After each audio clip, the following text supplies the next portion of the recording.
Play Auburn tomorrow. Auburn's ranked.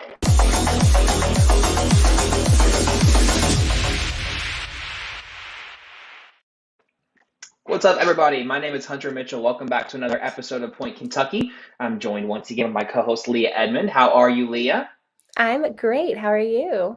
I'm good. Well, we were going to leave with Madison Lilly, but she isn't here yet. So why don't we go ahead and we'll do a little recap of Nebraska while we wait for Madison to come in, and we'll kind of go in depth when she gets here or after she's finished. But Leah, I came away from that Nebraska match thinking almost that Kentucky had won. They looked so much better. I mean, obviously they didn't, and we talk Same. about moral victories, and those don't exist. But Kentucky was a drastically different team Sunday night against Nebraska. What did you see from Kentucky against the Cornhuskers? I mean, I saw the maturity, like competitive wise, that we've been looking for all preseason. I mean, they were going toe to toe with them. And of course, like that first set, they kind of got behind, but you saw them gradually get better and better. And by the time we got to that fourth set, they were rolling. And Mm-hmm. of course, just little things got them at the end and some suspect calls that I won't get into that I didn't really We'll get to like. it eventually. Don't worry. But I mean, overall, that's exactly what you want to see your last game in non-conference. And I mean, against such a big opponent in a big stadium, like that was the type of performance you want to see from them. And they did lose, which is super unfortunate. But like that game should have given them all the confidence in the world going into conference. I completely agree with you. I kind of touched on it. I think that team that showed up against Nebraska is totally different from any other game they played all year long. Nebraska was coming into that match. They were leading the entire country in opponent hitting percentage. They were holding people to 0.76. Kentucky hit a season high for an opponent against Nebraska. They hit, I think, 270, maybe 230, somewhere in the 200s, mid 200s. Had a phenomenal match offensively against a Nebraska team that, if you were watching that game, and if you've never seen her or seen Nebraska play before, they pick up everything. Leah, Yeah. you played against Nebraska. How frustrating is it to play against a team that digs literally every single ball?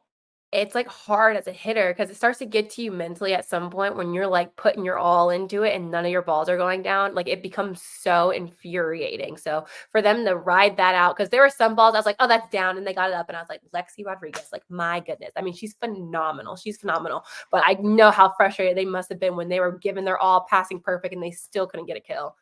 Well, and I think especially when you look at Kentucky's struggles playing, just getting production from the left side, Brooklyn and Megan, they had some really good swings, some shots that, again, haven't necessarily seen from them yet this year, that against any other team were going to be kills. I mean, truly, I know that sounds like, oh, you're just saying that. No, against any other team in the country, most of those balls are kills. Nebraska just dig that. That's John Cook's calling card. That's why Craig Mhm. Skinner is been such a defensive coach, because he was in John Cook's system. He knows the value of defense. Nebraska is just one of those teams that it seems like it doesn't matter what you do, they're going to pick up everything. And unfortunately for Kentucky, they were on one Sunday night, and we obviously that the highlight of that match was that minute and 12-second rally that seemed to go on forever. But even in that rally specifically, is great as Kentucky played the whole match, they showed in that rally specifically from a defensive standpoint is we haven't seen that either. You talked about the Mhm. scrappiness and fighting for every point. I mean, there were so many times where I thought the ball was down for Nebraska that Kentucky just came up with dig after dig, block covers, all that kind of stuff. Honestly, a really, really impressive game against Nebraska. We'll talk a little bit more about that after we finish up with Madison. But Madison is officially here now, so we'll go ahead and welcome her in. Madison, thank you for joining Point Kentucky. We are so excited to have you as the first coach on the show. Yes, thanks for having me. This is so awesome. I love this podcast. It's so cool that you guys are doing it. So I'm honored to be on. Well, thank you for coming. We'll start here. Obviously, you had a very illustrious career at Kentucky. That's no stranger to you. But what has it been like to return back to Kentucky this time as a coach? Yeah, it's special in a completely different type of way. I obviously have been in this for a couple months now. Time has flown by already, but it's really rewarding and in completely different ways than playing. Working really hard with the setters and the middles and certain connections and different routes that we want to run, and working really hard in practice and then seeing it all come to life in games is so awesome as a coach. Patience is a huge thing, so that's definitely a big work in progress. But our team is awesome. Our girls come in with so much drive and fire every single day to practice, which makes our job really easy and really fun. So It's awesome to be back, obviously in a different role, but loving it just as much. So the fans might not know, but the past 2 years you've spent your time playing, and you've been in Germany and France, and it's a lot different playing volleyball over there than it is over here. So why don't you talk about that experience a little bit, playing overseas, and what's that like? Yeah, so rewinding time a bit. So we won the national championship in late April of 21. And then I turned around pretty quickly in August and went to Germany for my rookie year professionally. Had a pretty good season over there. We made club history and made it to the finals of the German league. So that was really cool. It's just a completely different world. I mean, I thought I was shell shocked when I came in as a freshman, and I had the seniors of Kaz and Emily Franklin, who was a fifth year, and DMAC. And I thought that was crazy. And then you go play professionally and you're playing with 10 years older women. And it's just a completely different perspective. And you look at volleyball in a completely different way. And I learned so much about the game in an unconventional kind of way, I would say, because over there it's just played differently. So it really opened my eyes to the variety of volleyball that's learned and played all across the world. And then going to France for my following year, just this past year, which finished up in May, was a completely different experience. Obviously a different country, different league, brand new team. And it was really cool. I was also playing with Avery Skinner. So that in itself was awesome. We were kind of like running back the Kentucky days. So that made it honestly really, really enjoyable. But the camaraderie overseas is just hard to find, and especially coming from a program that's so tight knit, it's just not the same. And I just found myself really craving that, and craving wanting to be around people that wanted to bring out the best in their teammates. And that's just something that Kentucky is known for, obviously, and something that we've always excelled at, I think. And I wanted to get back to that, and it honestly, the timing worked out perfectly of all of this, and got Craig on the phone, and he was super pumped, and it just fell right into place. So playing professionally was awesome, and I would tell everyone to do it time and time again. There's so much to learn about everything, culture, volleyball, everything. But it's really nice to be back with a little comfort blanket of Lexington and Kentucky volleyball. Madison, you kind of touched on it, but you didn't have like a gap from playing and then going into coaching. Is it hard at all to be sitting on the sidelines when you've been playing so recently and like you physically can't do anything on the court? Because you were competitive all 4 years at Kentucky. I'm sure you were pro. I watched it firsthand. But, how hard is that for you just sitting on the bench having to just sit there and watch? Yeah, it's very different. And it's also very different trying to articulate what I feel like should be happening, or what routes we could run on this point, or where we should give the ball to, or so having to put it into words instead of actions is honestly the hardest part, because I still kind of see the game in the same way, I guess. Like as Emma is setting, I'm like watching volleyball through how she's envisioning it. I know that sounds crazy, but I was talking to Craig about this. Like as Emma is setting, I know exactly what she's seeing when she goes to set. So I'm still kind of watching the game like that, if that makes sense. So always during timeouts, we're doing things a little bit differently. And Emma and I and the other setters, we all talk, like me and them, like, what are you seeing? How are you feeling? What routes are hot right now? Who has the hot hand? So we always kind of debrief in our timeouts. And I think that has given me a little bit of fun, because I can just talk to Emma. I can talk to all the other setters. What are you seeing on the sideline? How are you feeling? And we kind of go from there. So I definitely still feel like I'm a big part of it, which is special. Obviously, Emma's doing all of the hard work. But it's a cool perspective to be able to do that and to be able to have the feedback loops that we have, because it makes me still feel very much a part of it. Speaking of Emma, what is it like? I mean, I know when we were at Kentucky, you didn't have like a sole coach that did exactly setting. Craig did just about everything. So how do you see the difference with when you've been there to now being able to coach a setter as a setter, if there's a big difference, you think, in the gym? Yeah, I think it's a really big advantage for our setters from kind of like a game plan standpoint, a decision-making standpoint. And the training, I would say, is pretty similar, because I learned from Craig. So that isn't a big game changer, I would say. But I think being able to, again, break down timeouts, talk about decision making, talk about why we do certain things in this situation, I just have a little bit more bandwidth than when Craig's dealing with the whole team. So I think that in itself is a really big advantage. And it's really cool to have more dialogue with our setters, and the conversations are always two ways, which I love. Like, they're always asking questions. What do you see here? How do you feel about this route? I like being able to have that dialogue, and it keeps all of us kind of creative and thinking about new things. And so it's been cool. And I definitely think it's an advantage. It's awesome to be able to step into that role and to have the trust from Craig to be able to do that. But our setters are awesome. They work hard. They run the floor. They're the quarterbacks of the team, and they love it, which makes, again, my job really easy.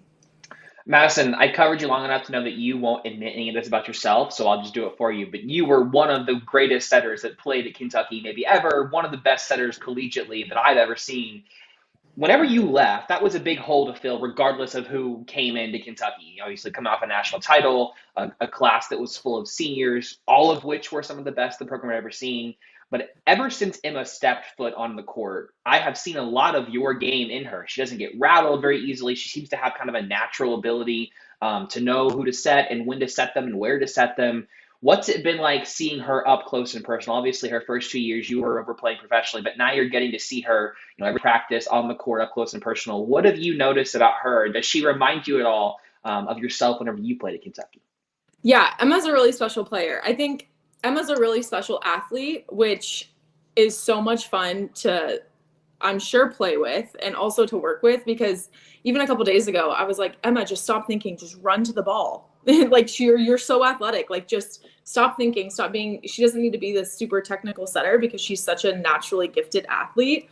And she has so much poise, which I think is huge in the setter position. I think being able to have a really calm demeanor, and to have, again, just the poise that Emma does is a huge benefit to our team. And especially when the offense is kind of rocky, to be able to have your setter who is very kind of like flatline and very, very consistent is huge. And Emma's just really fun to work with. I can appreciate a little ball of muscle and just an amazing athlete after working with Emma. I think that you always can see like really good setters. Like, there are a lot of really awesome setters in NCAA.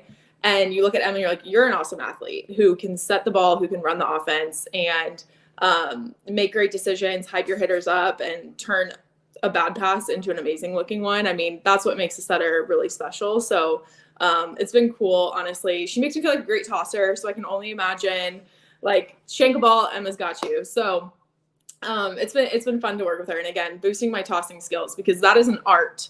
Tossing balls is not easy. Leah can attest to this.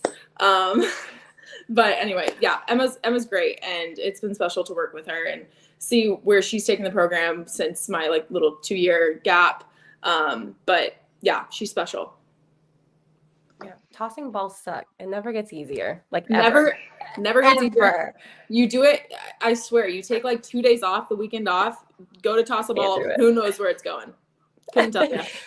So recapping non-conference, you had some up and downs and maybe not the record that you want, but you learned a lot about the team. Going into this weekend, you get LSU and Tennessee. What are your goals? What is it looking like? What is the locker room, the practices looking like, knowing that you kind of had that hard non-conference, but you get a new season?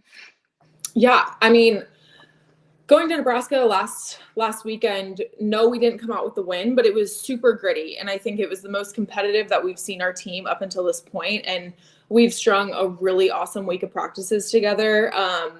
We were at practice, I think it was Wednesday, and we were playing a drill.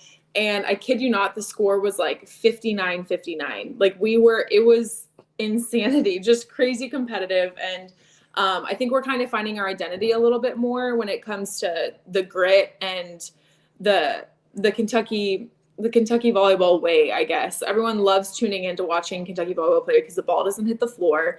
We're gritty. We're going to compete. We're going to fight no matter what the score is. And I think we've seen more and more of that as we've gotten closer to SEC play. And I think that's what definitely we're hoping to hone into this first SEC weekend. And again, just trying to find that identity, find a little bit of that confidence. And we don't ever schedule easy preseasons. That's been the case for forever. And the goal is to not be our best self right now. Our goal is to be our best selves in December. So to have that kind of struggle and to be able to kind of feel, okay, our backs are against the wall now, how are we going to handle it? And we're turning a huge corner. I can feel it. And our girls are pumped to compete, and their mindset hasn't changed at all, which I think is huge. We have some fiery competitors who are never gonna back down from a challenge. So going to SEC play, we're ready. We're excited to play at home. It feels like it's been a really long time. So it'll be really nice to be back at Rupp and compete in front of BBN and boost the confidence and just get rolling with SEC. It's about time. Madison, you touched on that Nebraska game. We're going to kind of shift to that a little bit. One of your all's biggest struggles, me and Leah have talked about it a lot on the podcast, has just been you will have these really high highs of offensive efficiency and being really, really elite, and then you just fall into these lulls where you just can't side out, can't get a kill. Against Nebraska, who was the statistically best defensive team in the country, you all had a season high in hitting percentage for any opponent that played against Nebraska all year. Going into that match, I think a lot of us thought, man, Kentucky is struggling with offense, and Nebraska's best thing is defense. How are they going to do? You all more than held your own. Again, you mentioned it. You came away with a loss. You want to win. There's not necessarily moral victories, I guess. But you all were a totally different team, especially offensively against Nebraska. You kind of mentioned turning that corner. Are you starting to feel like this team is really, really close to really kind of breaking out into that offensive juggernaut that we all thought that you all were going to be coming into the year? Absolutely. I mean, I think we're there. I think we're seeing it. We started seeing it against Nebraska. I think, we're implementing a lot of new things to our offense, and obviously Brooklyn being a freshman, this is Megan's first year with us. So we have a lot of new pieces, and we're still just trying to put it all together. And I think everyone expects preseason to kind of be this like mic drop, here they are. And it's in reality, we had two and a half weeks, not even, of practice. Like it's just really, really fast. And so to expect all of that, I think is tough, but we're starting to see it, which is exciting. It's there. We all know it is, and we're working really hard on it. So in due time, and again, we saw it against Nebraska. I'm really pumped to see what we do this weekend at home against LSU and Tennessee, because we're working on a lot of really cool stuff. Again, we have amazing athletes who are capable of running really cool plays, and we're trying to speed up our offense a little bit and trying to find, everyone's sets. Everyone is so different. The difference between a ball that Z hits and a ball that Mel hits is really, really different. And it's obviously an advantage that Emma's been setting them for a couple of years. But yeah, I mean, obviously Ben, our new associate head coach, Emma, and I, and all of our setters take a lot of pride in our offense. So we're all meeting like, how are we feeling? How can we be better in this situation? What sets do you want to work on? And I think that's a big part of the dialogue that we're also having with our setters. What do you feel like you need the most work on? Where can we get touches? What do you want to work on? Emma's super pumped about dumping more balls, and I love it. So we're getting some extra work in there. But yeah, we're turning a corner. I'm super pumped. And when it all clicks, and I don't think we're far from that, it's going to be really, really fun to watch. So everyone, if you're listening, tune in and come to Rupp. You mentioned her, so I'm going to ask about it, because you're in a cool position of some of the people that you are now coaching. You got to win a national championship with. And so Elise, Craig has said that she's playing her best volleyball ever going into her senior year. What differences have you seen from her freshman year going into her senior year? Yeah, I mean, she's a really fun player, and being in practice with her, she has the ability to be really serious and be a really fiery competitor, but also not take herself too seriously, which I think is a really, really tough line to have. But Mel, we call her Mel. Sorry, if I say Mel, it's Elise. But Mel has that, and she's hitting the slide at an incredible percentage right now. I think we were looking at it today. It's like 5 something. And even in front of the setter, she's really doing great too. And big props to Emma. Sorry, I'll give a setter shout out to just be able to locate those balls. And blocking wise, Mel is doing great. I think as a whole player, all areas of her game have improved immensely since I played with her as a freshman. And as a freshman, she was starting in the national championship game. So that says a lot.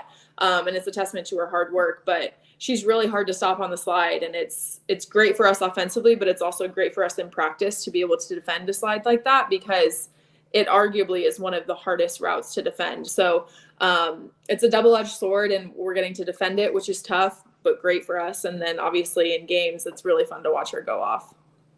Craig's talked a lot about the left pin. Obviously, you aren't a left side hitter. You weren't whenever you played at Kentucky. But as a setter, what can you all do to try and get Brooklyn and Megan more terminal? Again, they're getting there. It's slow, and you all had a schedule that didn't really have time for slow, unfortunately. But we are starting to see them slowly kind of figure it out. But what can you guys do, you think, to really find a way to get them more consistent for you all on the left side? Yeah, again, we're trying to find the speed. I think we came into preseason, we were really eager to set a lot of speed because Emma can do that. But just because she can doesn't mean it's the right thing to do. So we kind of decided to slow it up a little bit. And I think that we're starting to see the higher numbers and more efficiency with that. And a lot of it too is just decision making from our outsides. Do I call a shoot, which is what we call our faster left pin ball? Do I call a shoot here, or do I call a go, which is more of a higher ball? So them being able to read the game and honestly know Emma's capabilities. A pass is at 11 feet and Emma's moving back. Can she set a shoot, or should I call a go? And that's all within how many seconds? I mean, that's a really fast decision. So I think just kind of putting building blocks in place for them to make those decisions in the really quick moments with a massive crowd. And there's so many components to it that a young player like Brooklyn, for example, it's just going to take time. And again, it's been a month of that. So it's moving so quickly, but it just feels like it's not, because we're playing really tough teams back to back. But the breakthrough is coming close, and we're doing, again, so many situations in practice every single day to try to like really foster that connection. But we're close, and it's really cool to see it all come to life when it does. And in practice, when they get a tool off the first hand, or they bury one inside the middle blocker, it's really cool to see, especially because you know how much hard work's going into it. So, I'm pumped to see it come full circle. We're close, and we're about to turn a big corner. Sorry. Turn a big corner. There it is. Okay, I got the last question. We got to take it back. Favorite Kentucky memory, and I have a feeling you're going to say the Natty, but I'm going to challenge you to not say the Natty.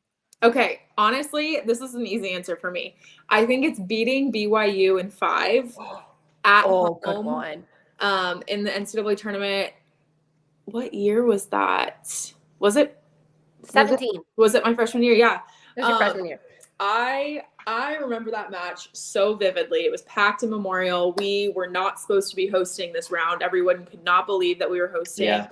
And then Nebraska everyone thought Nebraska was going to host. So then Nebraska had to come to us. And we ended up playing them the next night and lost, unfortunately. But beating BYU in 5, it was such an amazing match. I, at that point in my career, had no idea what statistics were. I could not tell you anything about a box score of my freshman year. But now, like looking back and knowing more about all of the percentages and efficiency and everything, I would love to find the box score from that, because from what I can remember, it was a really high-level match. So that's my answer. And then, of course, the obvious is my number one. But of course. See, Madison, I was going to have you end by asking you what your favorite memory with Leah specifically was, because you and Leah, it's funny. I went back to find pictures of you for, that I'd taken for the podcast. And I was like, man, I forget how long her and Leah played together. It wasn't 1 year, it was 2 years. It was 3 years that you all were together. Yeah, it's pretty wild. And I feel like the summary, if I were to sum up Leah and I's playing relationship together, it would be, Leah would get bounce a ball, and I'd be like, Leah, I'm so sorry. It was such a bad set. And she'd just go up there and bounce it. Or I would get Leah one-on-one, and she would sail it out of bounds. And she'd be like, that one's on me. We just made it work. It's so fun. It was the most candid setter hitter friendship. Honestly, I would set a moon ball, and Leah would just go up there and make it look like it was the best set in the entire world. It was the easiest player I've ever set, and it's not a lot of jump kicks from Leah. That was what she was famous for. After she'd get a ball, she'd jump kick and almost kick you in the face. And and the celebrations are its own conversation for sure. You saw the balls coming out of her hands. I couldn't not be excited. I haven't had a setter like it since. Trust me, I missed it. I know. Leah's 10 years early, and she's like, I'm sorry, I'm just so excited. I'm like, okay, just relax. It's That's awesome. funny. Well, Madison, thank you so much for joining us. You're our first Yes. coach on, so we're thrilled to have you. Yes. Thank you Thank you guys. again for talking about the year and all that stuff. We're excited to watch you guys. And if Nebraska was any indication, I think you're right. This team's about ready to turn a corner. We're excited to see it. So thank you Yeah. again for joining us. We appreciate it. Yes. Thank you guys. I love this podcast. Thank you guys for doing this and spreading the volleyball knowledge. It's awesome. Anytime. Yes. Thanks, Madison. Thanks, guys. Yeah.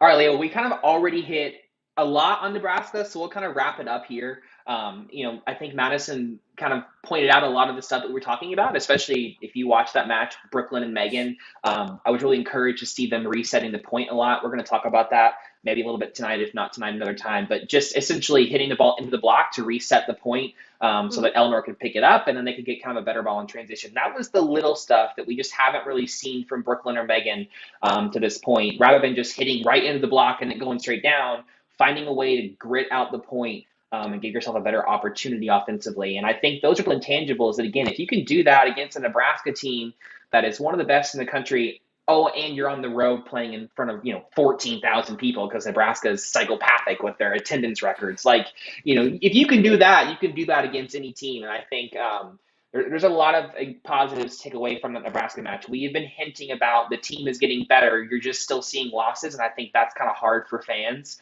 But I really think that Nebraska game was a really clear indicator that this team is, like Madison said, about to turn a big corner.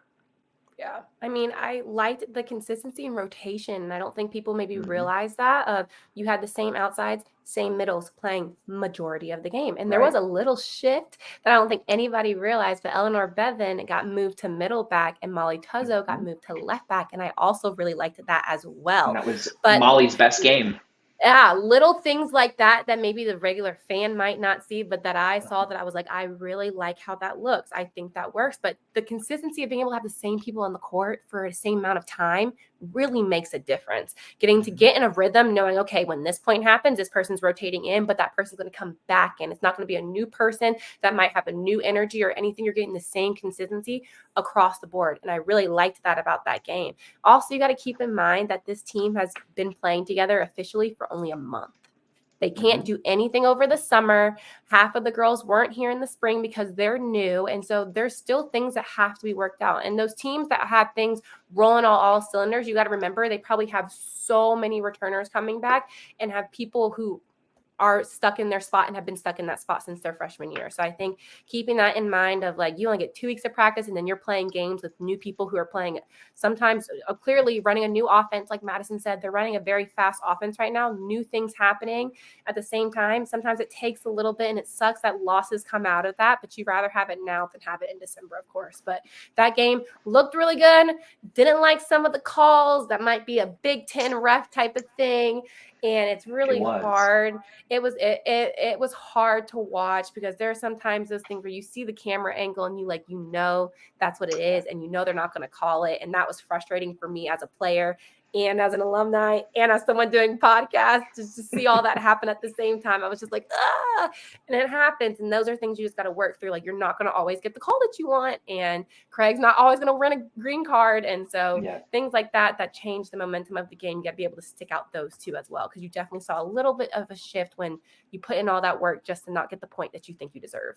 I think the most glaring, obvious example of that was in that minute 12 rally when Emma dumped the ball over. Lexi Rodriguez was close, but that ball was down. That was not a pancake. And the funny thing is, even Nebraska fans on Twitter were like, "It's a great rally, but that ball was down. I mean, we'll take the point, but that ball was down." The crazy thing is, last time that I played Nebraska, they had a same point and a same moment of the game where I hit a ball and I saw that it was down and they said it was up. And even the girl went on Twitter and quoted the tweet and was like, the ball was down. So it must be like something about you in Nebraska. You were bad luck. Kentucky, Nebraska is just like not the thing. And I was like, oh my God, we've lost 6 games to them. I was like, we played them that much? My goodness, we got to stop scheduling. Like we can't do it anymore. Got to give us like a 10-year break between us and Nebraska. There you go. Hey, if you ask Craig though, Craig wants it. Oh my God. He is determined. He would play them 3 times a year, Uh-huh. every year if he could. He would. Well, we'll transition out of this. We'll do kind of a little brief rundown before we get to Ace in It. Kentucky's got LSU tomorrow, and then a ranked Tennessee team, number 14 Tennessee, is coming to Rupp on Sunday. Tennessee's kind of, I don't want to say surprise, because they had a lot of really good pieces coming back, but to see them at 14th already this early in the year is kind of a bit of a surprise. They're 9-1. Their only loss, a 5-set loss to Wisconsin, who is obviously currently number 1 in the country. So the Volunteers are no joke, and this is going to be a big challenge. I mean, neither is LSU. I don't want to overlook LSU. Both of these teams to start SEC play, this is a heck of a start for the Cats. But this is a weekend where, again, we've seen improvement over the last several weeks. Let's see if that can translate how where Kentucky is finally back home. You know, Madison mentioned it, said it's felt like forever since they played at home. It's been 3 weeks. It has been forever. Kentucky has been on the road every weekend. So they're finally back at Rupp in front of the BBN. What are you excited and looking forward to see from Kentucky this weekend? Them being at home. And I don't think people know the difference of being able to play at home, being in that routine of being at home, being away, like your back's always on the wall. Like you're playing in someone else's home and someone else's environment with their fans. So to be able to be in your comfort zone, I mean, I know Rupp isn't the most comforting zone because it's just not Memorial, but to be at home, to be in Lexington, to be in that type of routine, if you're not traveling somewhere, you're not staying in a hotel, you get to be here, I think makes such a big difference. But also I want to see those continuations of jumps that they made from the Nebraska game. That showed us so much. I want to see that continue. And also making sure that they're not underestimating LSU, because same time last year, LSU came in first game of SEC and came in and beat them in 5.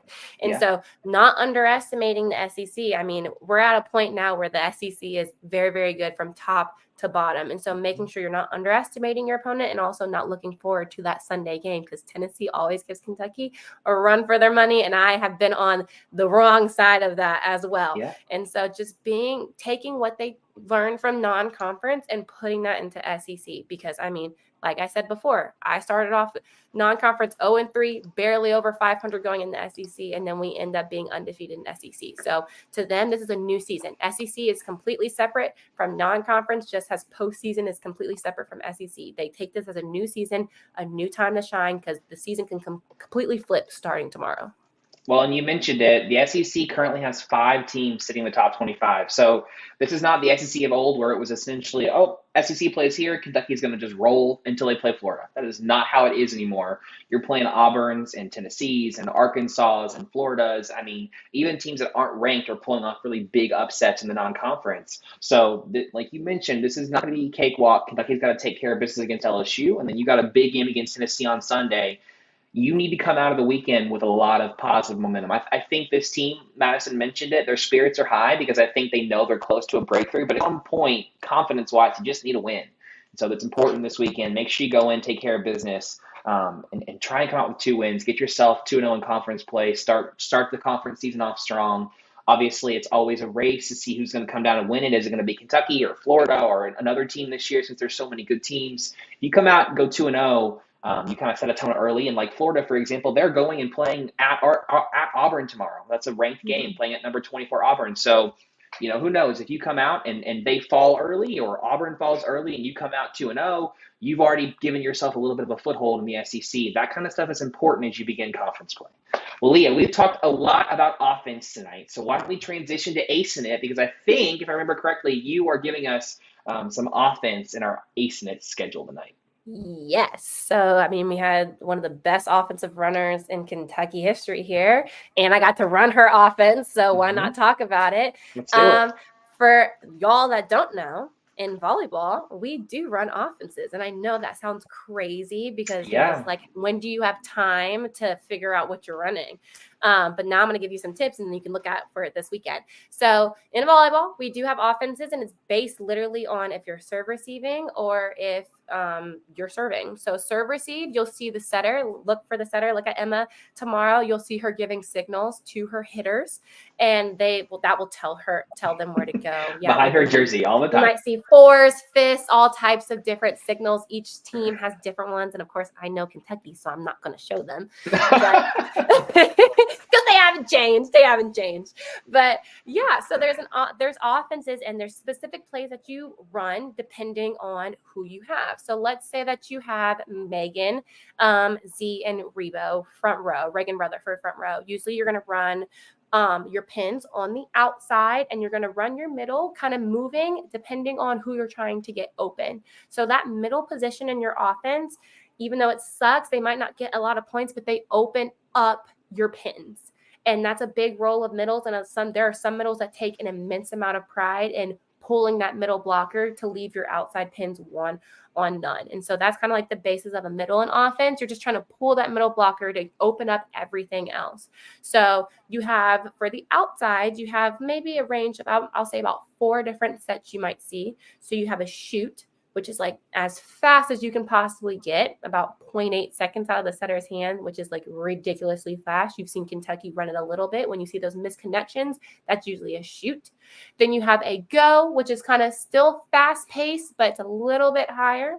And then you have a hut, out of system ball. That's that ball that you see when platform, flinging it up in the air. They are still calling something, even though it doesn't seem like it, but they are. That's called a hut, out of system ball, a 4, whatever you want to say. And then there's a thing called a rip. And that's when that outside comes into the court and kind of runs in the middle, in between the right and the middle blocker. So those are kind of the range for the outsides. Now the middles, and Z is not a very good example of this, because Yeah, Z she's can kind run of a hybrid. anything. She's a hybrid between a middle and a right side. So some of the sets she runs, normal middles like Mel or Jordan, are not running that. But for middles, you're running something usually called a 0 tempo, which means that you're hitting the ball as soon as it leaves your setter's hands, which sounds insane. And that's why middle attacks look so quick, because you are literally, as soon as the ball leaves the setter's hands, you are hitting it. So the tempo has to be insanely fast, and you have to be so in sync with your setters. And so that's why sometimes you see a lot of misconnections between middles and setters, because if you aren't in the right spot and she sets that ball to that spot and you are like a little too far out or too far in, you're going to miss it. And so it's extremely fast, extremely quick. Middles usually do that. You will rarely see a middle run anything higher than that. If they do, might be special circumstance or a Johnny Teeler.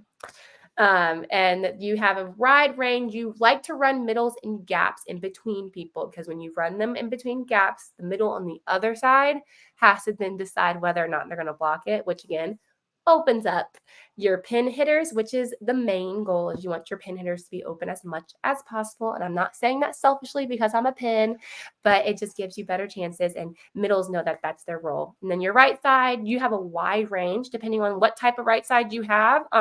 I've played with right sides at Kentucky, like Brooke Morgan, who run middle attacks from the back, from behind, like a slide, like you see at least Getzinger run a lot.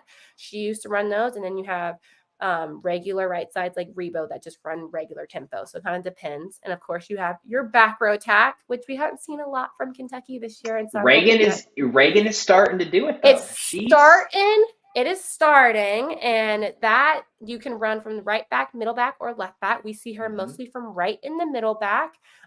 It's nice because she gets to sit back on the end line and just kind of run whatever she wants. That's my favorite thing to do as well. Can't get out of it now, but used to be my favorite thing to do at Kentucky, not having to pass. But you have a lot of options there, and usually back row attacks, if a team knows you do it a lot, you might have 3 blockers up, which I had 90% of the time, was all 3 blockers up, ready, because they knew it was coming. But with Reagan right now, since it's not something that they've really formulated and had running a lot, she gets 1 blocker up. As you know, with back row attack, you can't cross that 10-foot line, and if you do, you're considered back row and you get called for that. But yeah, offense really kind of just depends on where you're at. Even if you listen really carefully, when the ball comes back over like a free ball, you'll hear people yelling things. A lot of offense is audible, but in practices, you practice those situations. So when a ball gets sent to Emma, you practice those situations of what would you run in that situation. Or let's say you get a free ball, and there are times where Craig was like, if we get a free ball, I want you to run this play always. And so it just kind of depends on the situation. But in your mind, as a hitter has to make a decision before the setter can make a decision. And I think that's what people don't realize as well, is like, if I don't speak, my setter will not set me. And same with Emma, same with Madison. If they didn't hear their hitters, they're not going to set them. So the hitters have to communicate what they want to hit. The setters have to listen. And then that has to happen in a matter of 1 to 2 seconds, which is like insane to think about. But that's also why you run offenses. So I know in transition, most of the time I'm running the same thing. So I really don't have to yell it. But if I really wanted the ball, I was screaming my head off. So, but yeah, we run offense and watch Friday and Sunday and see if you can catch some of the drift of what type of plays they're running over and over again. If you can do that, hit me on Twitter and tell me what you see. And, that's, you kind of mentioned it. That's one of the biggest questions that at least I hear about volleyball. People actually run offense. That they very much do. It's very much a very set thing that you, again, might not know if you aren't as familiar with volleyball. It's why Leah and I talk so much about how important serve receive is, getting a perfect pass to Emma's hands so they can actually have all three options available. And so she can actually run a set or a play that actually is going to work without having to just worry about throwing it up there for an outside because the pass was so bad. That is a big reason why serve receive is so wildly important because, like you mentioned, it's all happening in a split second. You have 1 second literally to figure out what you're going to run and whether or not you can actually do it, and then communicate that with your hitters and your setters and vice versa. So it's there. It just happens so quickly that you might not necessarily realize it, and it's a lot to take in. But yes, pay attention to that this weekend whenever you're watching Kentucky because they do run plays and offense, especially lately, the last 5 years. Kentucky has really got going.